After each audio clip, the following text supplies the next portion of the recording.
Each of the special agents of the Federal Bureau of Investigation must be ready and capable to meet any challenge. The security of our nation or the life of a loved one may depend upon him.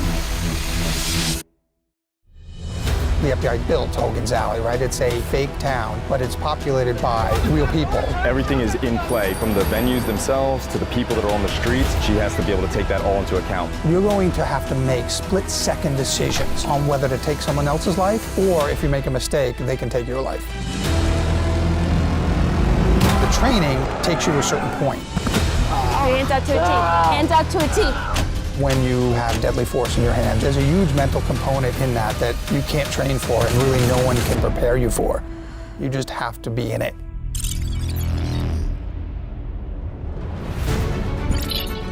What's up, guys? Welcome back to my YouTube channel, and on this episode of Challenge Accepted, I will be training at the FBI Academy in Quantico.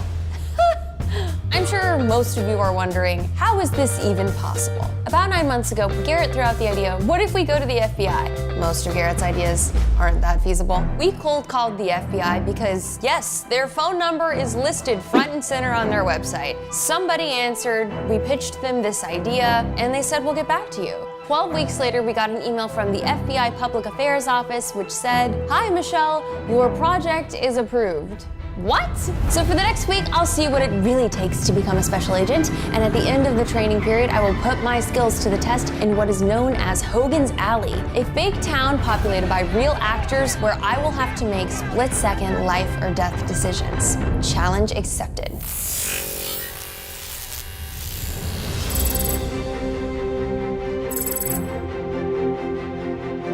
Welcome to the FBI Academy. Thousands of people apply for these jobs. You are lucky enough to be sitting here right now. You will be evaluated 24 hours a day, 7 days a week. Probably the #1 reason people fail is they don't come here with the right mindset. It's a very challenging curriculum. There are going to be great days, there are going to be really awful days for you, but you have to have the positive mindset in order to get through those. If you would, please recite the honor code out loud. As a student of the FBI Academy, I devote myself to the pursuit of truth and knowledge. I subscribe to the highest standards of honesty, integrity, fidelity, and honorable behavior.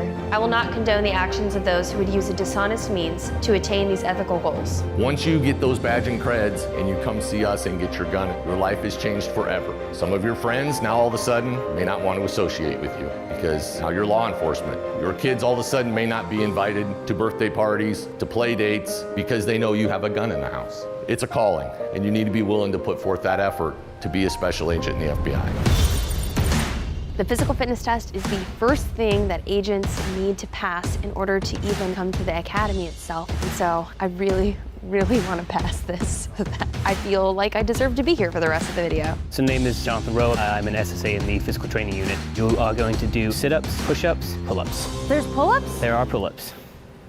No one said anything about pull-ups. Okay, fine. You're going to go ahead and do your 300-meter sprint. In the 300-meter sprint, you're going to go ahead and do your 1.5 miles. Out of the events, you have to meet a minimum of 12 points. Your partner is going to be Mrs. Warden. This is going to be really tough. It is super hot outside. It's been a minute since I've been in the humidity like this. It's going to be interesting. For sit-ups, in order to get 1 point, you have to do between 35 and 36 in a 1-minute period. And there is no resting between the repetitions. If you rest, it's over. You have to tell me words of encouragement, Chuck. What?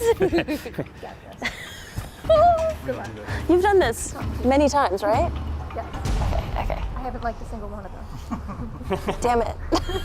All right, begin.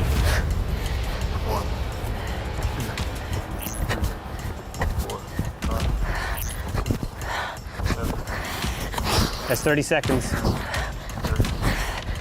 Move those hands back up a bit.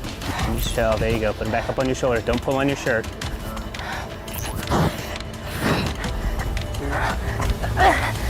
And time.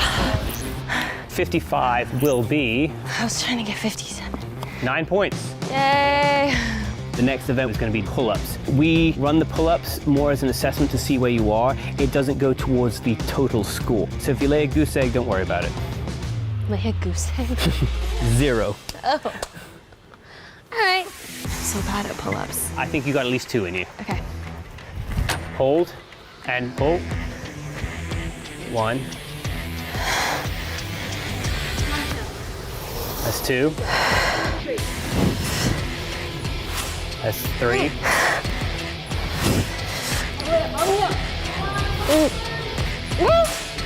No. Sorry. Your chin was right there at the bar. It didn't go over the bar. So. Oh, you're too. We have strict protocol here.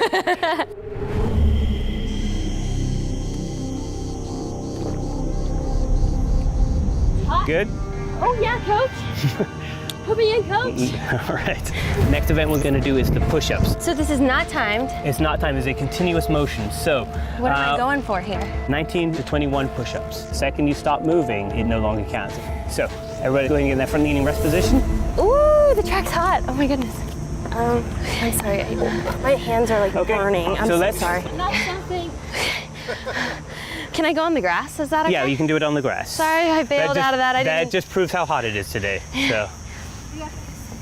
Okay, so let's get in that front leaning rest position. Drop your hips just a little bit, and on you. 1, 2, 3, 4, down lower. 5. So the push-up tends to be the one that people have a lot of problem with. It's not necessarily a question of them having the strength, it's not following the protocols. People won't come down low enough. From the elbow through the shoulder, basically runs flat across. Down lower. 28. 29. 29. 4 points. Good job. The reason I didn't count that last one, you had to return to the position. So you would have had 30. That's all right. All right. So the next event is going to be the 300-meter sprint. The time you were looking for is between 60 and 62 seconds to get 2 points. You will stay in your lane the entire way. You've got the inside lane, so. I'm nervous. No, you'll be fine. You'll be fine. Ms. Warden, you ready? You ready, Michelle? All right, on 3, 2, 1, go! This is probably the hardest event that we put them through. This is the one she's worried about. She's ran a marathon before, but she's... It's a different form of cardio. Yeah, absolutely.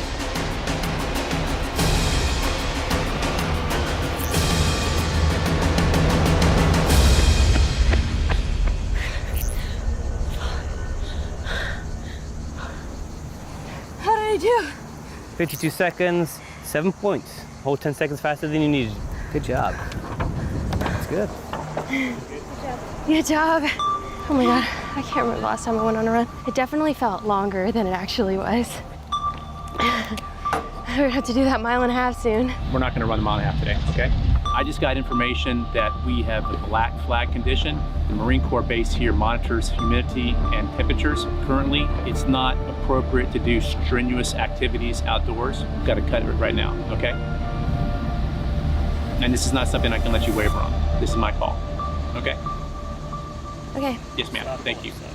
I'm just disappointed because I feel like our audience is gonna think that I cheated. No, I will say that Michelle did not cheat on this. This was the Bureau's call and the Marine Corps base at Quantico's call. You were above average based on the scores that you were showing. Between the sit-ups and the 300-meter sprint, you had 16 points, and then 3 pull-ups, so you got 19 total points. I think you would have killed that 1.5 miles. Thank you. So good job. When they told me about the black flag conditions and that I wouldn't be able to finish the test, I was really disappointed because I want to commit myself fully to everything that I do. Even though I got 19 points, which technically surpasses the 12-point minimum, I still didn't pass the test because in order to do so, you have to attempt all of the different events. My name is Bobby Chacon. I was an FBI special agent for 27 years. I was assigned to the New York City field office where I worked Jamaican drug gangs and Colombian cartels. I transitioned into becoming a part-time diver for the FBI, so I started working underwater. When I retired, I immediately went to work on a show called Criminal Minds, working with the actors and the director. I was a consultant for the writers. So tell me a bit about your experience at Quantico. What can I expect?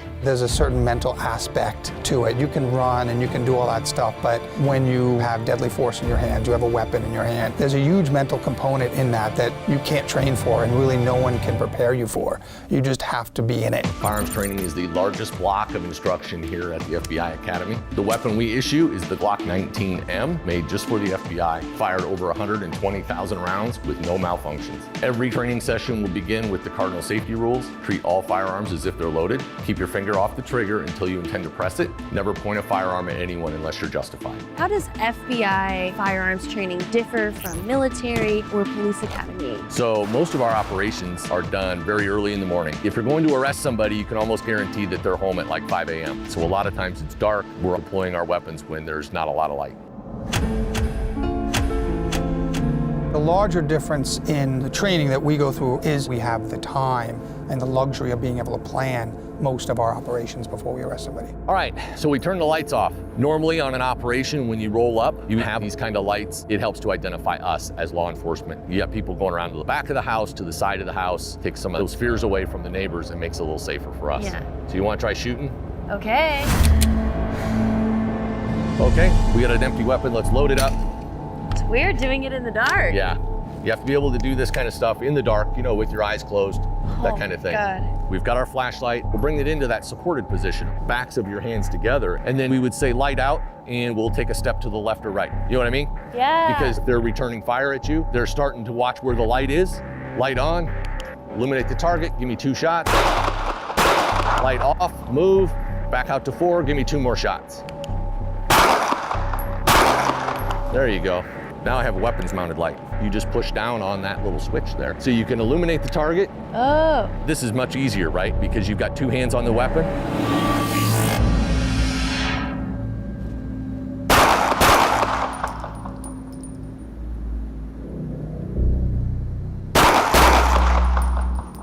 Nice. One of the other skills that we train is as soon as we clear the pistol, we're gonna rotate right here. That's actually a shooting position. Oh my God, this So is close. we're gonna be this close, right? So if me and you are talking and you decide you're gonna do harm to me, I might have to shoot you from right here. So hand strike, back to your chest, draw, it's 1, 2, 3, bang, bang, bang. It's so So close that you're to shooting. me. It is close. I just feel like I'm gonna shoot myself on accident, like as I'm bringing, I don't know. You gotta hit and bring that back, Okay. right? That's important. Okay, up close. Are you ready? Yes. Fire.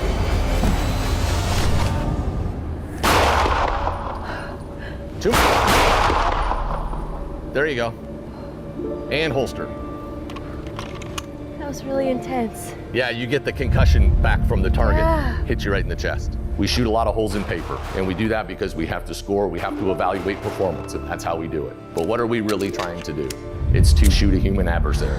During this training, you're going to be put in positions where you have to make split-second decisions. The wrong one could cost an innocent person a life, or it could cost you your life. And that's a really heavy position to be in. Hi, I'm Supervisory Special Agent Ann Kolb. Today we are here to do a judgmental shooting exercise, but before we do that, you need to know what the deadly force policy is. First, subject possesses a weapon or is attempting to gain access to a weapon under circumstances indicating an intention to use it against the agent or others. 2, the subject is armed and running to gain a tactical advantage of cover. 3, a subject with the capability of inflicting death or serious physical injury or otherwise incapacitating agents without a deadly weapon is demonstrating an intention to do so. Or 4, the subject's attempting to escape from the vicinity of a violent confrontation in which the subject inflicted or attempted the infliction of death or serious physical injury. Well, I get to say, FBI, put your hands in the air. Yeah, you should. You better. And it's really important to do it forcefully. Like, how do you say it? Like, FBI, put your hands up. Now, God. put your hands up. Let me see your hands. This man is wanted for an attempted kidnapping 4 days ago. You are now in the building where he works as a night custodian. Can you articulate what you did? Who the hell are you and what are you doing here? FBI, don't move. He did not comply with verbal requests. I don't care who you are. This is my building, and you're not authorized to be here. He already had a weapon drawn. It was a knife, and his other hand was visible, which is why I did not shoot it first. Didn't feel like he was going to kill us in that moment. Put the weapon down and put your hands up. I didn't like that. I did not like that. I did not like that. It does get your heart rate up, doesn't it? Yeah. And you know he's not actually a threat. When did you draw your weapon? As he was running at us. Do you think you could have drawn earlier? Yes. So what's the benefit of drawing earlier? It might scare them more into not escalating. Yeah, it might be more persuasive, right? Don't let them talk. This isn't a conversation. Yeah. This is you giving commands. You have to be aggressive. If there's any kind of equivocation in your voice, the criminal will know it. They are very adept at knowing weakness. This man is a janitor in the local TV station. You and your team have come to arrest him for a bank robbery in which he used a demand note but displayed no weapons. FBI, don't move. I don't know who you really are, but if you want some trouble, I can give you some. Pepper spray. Okay, I'm not gonna shoot, but I'm gonna do pepper spray. Oh my God. Okay, wait. What? He just took your gun. He just took, wait, I thought that was over. I thought I could say pepper spray. Well, can you explain why you did or didn't actually use deadly force? He didn't have a weapon. Okay. He was not armed. That guy looked like a fairly strong, big guy. He had speed coming at you, closing that distance. Would it fit under 3? Would it not? Yeah, I guess it does. I was just trying to be nice. I'm a person who likes to diffuse situations by talking. It's bizarre to be in scenarios with people who are in different mental states or don't want to comply or listen and have to use a weapon to make others safe. That just feels weird. This is Whitey Brown, who is wanted for bank fraud. He has no criminal history and is not known to carry a firearm. Other agents are behind the house. FBI, put your hands up. Don't move. Oh, hi. If you're looking for Whitey, he's right inside. I'm just a neighbor. Gotta go. Don't move. Okay, I don't think I should have shot him. Wait, is he coming back? Oh my God, I'm going after him. We're running after him. It's okay, go ahead and holster. Okay. I hate this so much. At this point, you were going to shoot at anything. You were primed to go. I wanted to throw that in there to see if you could process enough of the deadly force policy that you realize, yeah, he doesn't have a weapon. I have no reason to believe he has a weapon right now. We're preparing them for Hogan's Alley. The nightmare scenario for me as a legal instructor is I have a student who they're not confident on the deadly force policy, and they hesitate. They get killed, they get shot, or they get someone else killed or shot. You need them to be able to make that decision split second.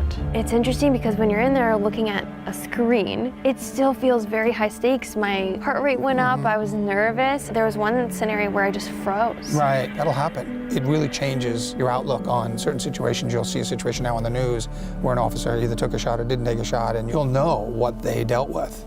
Yeah. And oftentimes it's not so clear. That's why a lot of the scenarios are vague. If that person had had a gun and wanted to do that officer harm, and that officer hesitates, then the officer's dead. Welcome to TVOC, that's the Tactical Emergency Vehicle Operations Center. What we're going to have you do is drive a couple of the exercises that we have new agents go through. For the police academy training, we were in a parking lot and there were cones. This one is an actual driving course with obstructions built in, so I think it's going to be a bit more intense. All right, so this is our actual track, just over 1 mile long. We have a series of S-turns and blind hills. I just realized none of my mirrors are fixed. That's fine. I don't need mirrors? Not for this. As a training vehicle, we keep all the mirrors tucked in to focus on the other things.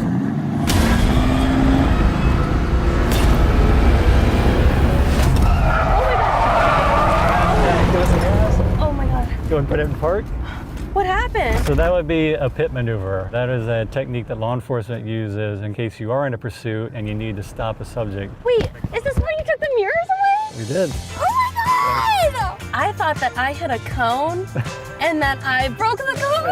Go ahead and start it back up, put it in drive. Do you usually surprise agents with that? Never, no. That's an advanced thing that we do for the overseas school. Dude! Scared the out of me, oh my God. Your hands are on the wheel, but you have absolutely no control of that car. It's pretty scary. It is. I love watching the pit maneuver done on these helicopter cams. When they have the space to do it properly, it works every time. Hi, my name is Ryan Bell. I'm an instructor here at TVOC. This is simulating a panic situation. So you're going down the road, something happens in front of you, you have to steer around it. So you're going to be launching from down where that car is. Launching? We call it launching. So you're going to start your drive from there. We have 2 different ones. We have ABS or analog braking system. So you're going to get up to about 50 miles an hour. Engage ABS aggressively and then steer around those cones. One of those is going to go red, so you need to go to the green lane. Normally you're supposed to go to the green. You went the wrong way there. Oh, yeah. All right, Mr. Benedict, you want to set up for lane change? Lane change is going to be almost opposite though. You're going to just avoid going to the brakes. Lift off the gas, smoothly steer to the green lane. Woo! Okay. Michelle, if you're all set, 50 miles an hour, go for green. Giddy up. Oh my God, I hate this. There's 25. There's your speed, level off, eyes are up. Don't go to the brakes yet.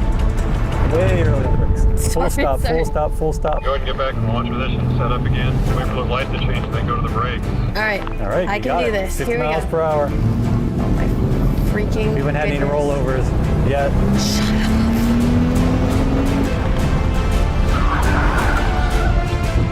Good, way to keep those eyes up. All right, nicely done. Let's take it on out.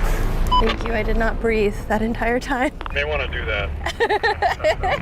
All right, so now we've decided we can't get the car stopped in time because we just don't have enough room between us and the vehicle in front of us. Now we're just gonna have nice smooth steering into another safe lane of travel. Okay. These split-second decisions you'll have to make are freaking crazy. You got this. I got this. Woo! Good. Just like that. Nice job. Like a pro, nice job. You may have a future in the FBI. Oh my God. There's some cone damage.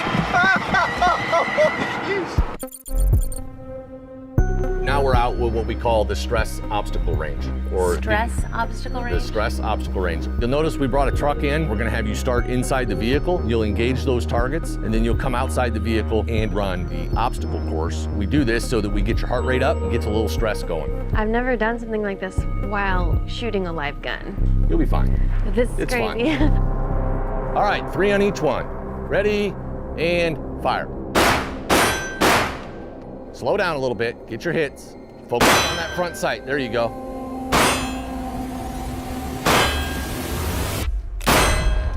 There you go, finger off the trigger, step out, holster, and let's head to the next one. As you move through your firearms training, it gets more physical. You're moving, you're looking at cover, and your heart's racing. You may be in a scenario where you're shooting and you're running from one car to another, and your heart's going to be racing. So if you don't have that base fitness level, if you're not in good shape, your use of that firearm is going to be diminished.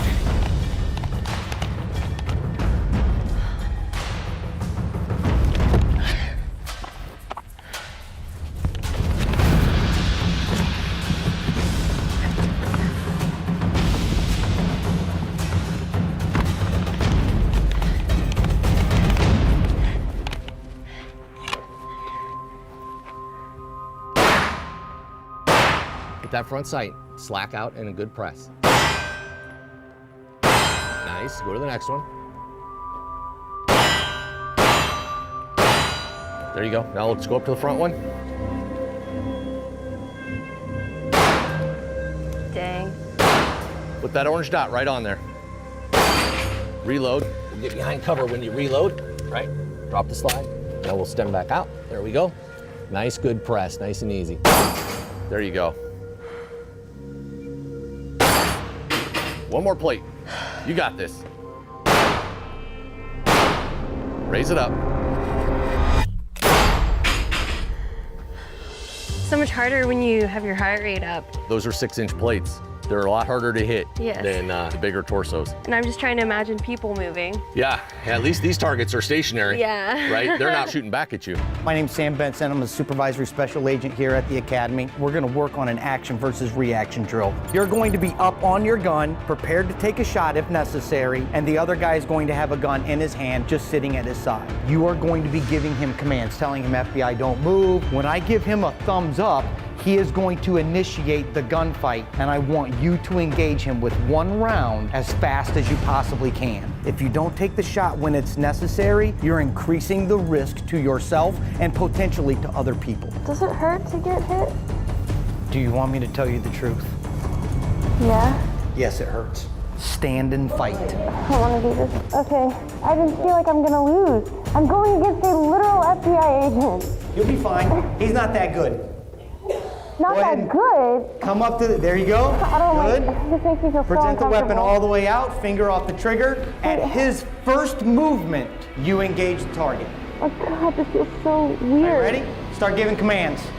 FBI, put your gun down. Put it down. Put it down now. Stay on your gun. Stay on your gun. Good. Good. Go ahead and holster. I didn't even hit him. You got hit? Where'd you get hit? Right here. In the leg? Yeah. The action-reaction exercise really brought the shoot-don't-shoot scenario to life for me in a new way. It is scary when there is a real life human being in front of you and you have to decide, do I pull this trigger or do I not? The exercise really taught me that when someone has a weapon in their hands, they are the ones in control if I don't shoot first, or if I don't de-escalate them as quickly as possible. Did you want to do it again? No. You sure? I'll do it with you. Oh. The only secret is don't move and go to the trigger. You're still not going to win, but your first round's at least going to be accurate. Jesus Christ. Are you ready? Go ahead and pull your weapon. It feels so awkward. You know what I mean? Pointing a gun at someone else. I know, it feels awkward. It's not natural to shoot other human beings. Keep your finger off the trigger. Give her commands. Get on the ground. FBI. Better. Did you get hit? Yeah. Good. Did you get hit?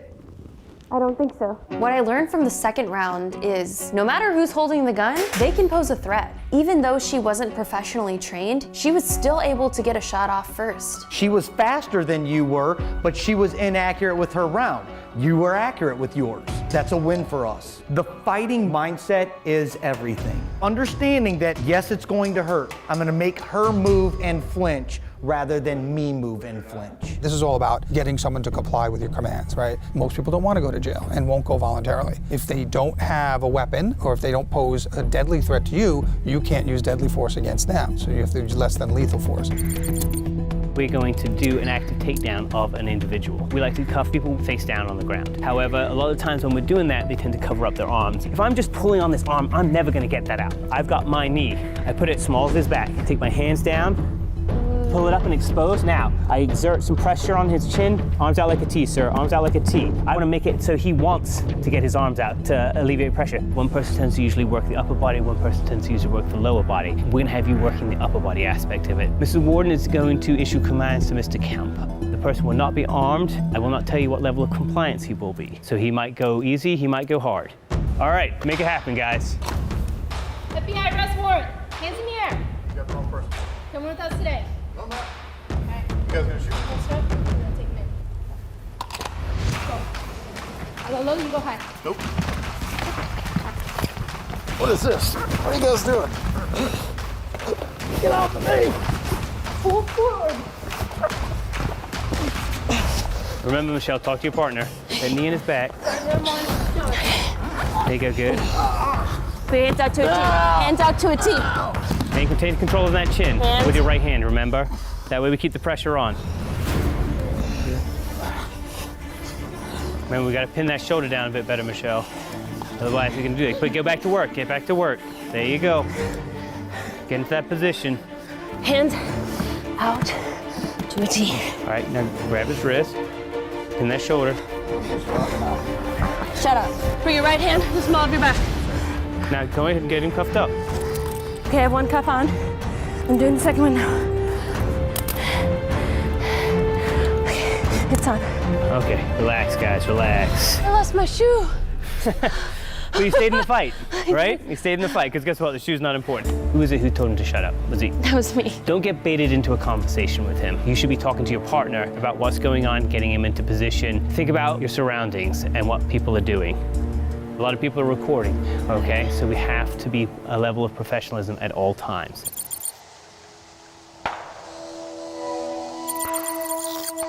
Do you think I have what it takes to be an FBI agent? One of the hallmarks of being an FBI agent is being able to perform well under extreme physical stress.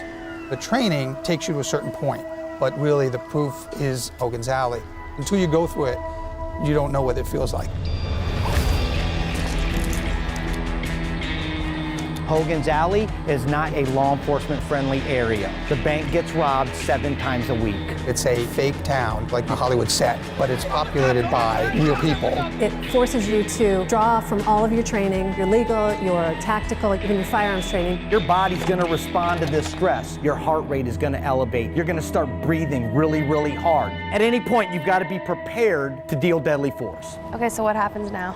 I don't like this. I don't like your surprises. I don't like anything about this. All right, so 101st Street, there's a woman there named Liz Gursky. We got a tip that Jen Mendoza, person we have a warrant for wire fraud, has been staying with Liz Gursky. The location is a third-party residence, which means we just can't go in and arrest the person. So Michelle needs to ask questions of the homeowner, establish the appropriate authority for her to be able to go in and actually apprehend the subject. When you are out here, everything is in play. People at that house, people down the street, they're all in play. All right, you guys ready? All right, let's go deliver some justice.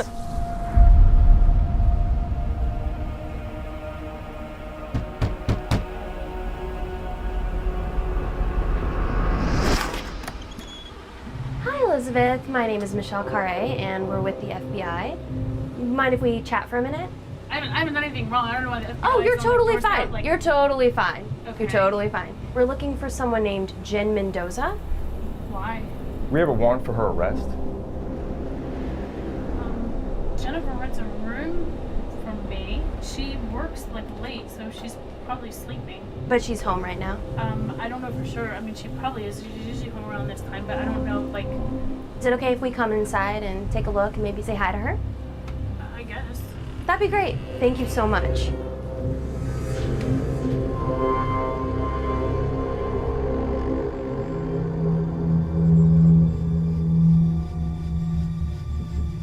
Jen, I'm Special Agent Chris Forge with the FBI. We have a warrant for your arrest. I need you to keep your hands where I can see them. Go ahead, stand up for me, please. Keep your hands where we can see them, please. In the first scenario, even though I knew that we were just going to simply arrest someone, I was very nervous about what may be around every corner. Could there be bad intentioned people waiting for us outside of her? So Michelle, I'm gonna ask you to go ahead and walk in front of us. Just ask her if she wouldn't mind stepping aside. Liz, and would you we'll, mind stepping aside and keeping your hands where I can see them? What is this about? Please take your hands out of your pockets so I can see them. Thank you so much. We just gotta get to the car. Ma'am, go ahead, step this way. Better do harass a citizen like this. Everything's okay. Please keep your voice down. Keep your voice down. Coming in here, Keep your voice down, sir. Never show up. Start harassing people. Keep your distance, sir. Keep your distance. bullshit. She's done nothing. There's a bunch of BS here, you know? All the cops all the time. Nobody shows up for nothing. It's a bunch of bull. No one pays attention. I'm not talking to you. Good job. You actually did very well. Thank you. Oh God, my heart was racing. And that was like the most easy version where someone's very compliant. I've never really thought about how when you arrest someone, you have to deal with everyone yelling at you or judging you or whatever. I was so hyper aware of like, is someone gonna pull out a gun? I saw just for a brief moment you went to the gun, but then you realized, you're like, all right, there's nothing that's justifying that action. Being scared doesn't give you the right to shoot somebody. I have to be able to articulate those kinds of things. All right, are you ready? All right, let's walk down here. I think we're racing weather here. We're gonna go talk to a guy who witnessed a bank robbery yesterday. His name is Matt Clements. He lives right there at 102. We're just gonna go up there and do what? Have a conversation. Questions. Yeah. The hardest part in teaching some of these new agents is telling them that it's just a conversation. That's all it is. If you see something or hear something that changes your priorities, then that becomes more important. In this one, I'm gonna suggest that I be the lead interviewer, right? So you can take notes and you just kind of keep your eyes peeled.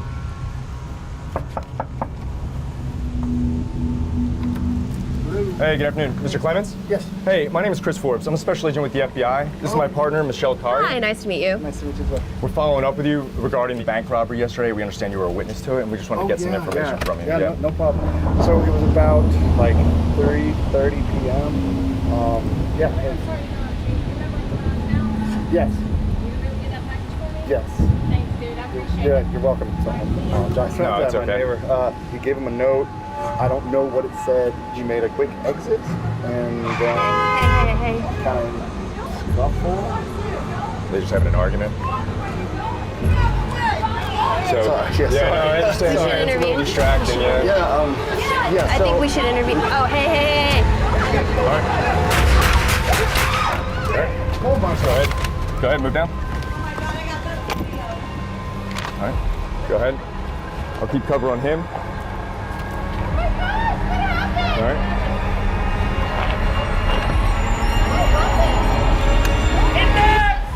All right, go ahead, holster. So how'd it go? How'd it feel? Oh God, I knew you were about to do something crazy because I knew it wouldn't be as simple as, I didn't do let's go anything. find information. I didn't do anything. Oh my God, when he got out of the car and pulled out the hammer, I just felt my heart skip a beat. And I literally heard Ann saying he's an aggressor looking like he's going to hurt or kill someone else. And I was like, that's it. You actually did very, very well. You take that shot even though there's some distance, because if he makes one good shot with that hammer, it could kill her. So I have to take action in order to save her life. Any questions for me? How do you do this? I loved being an FBI agent because the FBI is a group of highly trained and highly intelligent men and women who are dedicated to upholding the Constitution and protecting people. And working with people that are dedicated in that pursuit and aren't in it for the money or the glory or the fame, it's a special group of people. If you enjoyed this episode of Challenge Accepted, please give it a thumbs up. Comment below with what challenge you want to see me take on next. And if you're new here, please subscribe. We are constantly upping the game and taking on new challenges all the time. And your support means the world and allows us to keep on making badass content like this. Thank you so much to the FBI for allowing me to come to Quantico and be the first YouTuber to experience something like this. To anyone who has served in the FBI, you are a badass and thank you so much for your service. If you're interested in learning more about the FBI or, I don't know, a potential new career, be sure to check out their links below.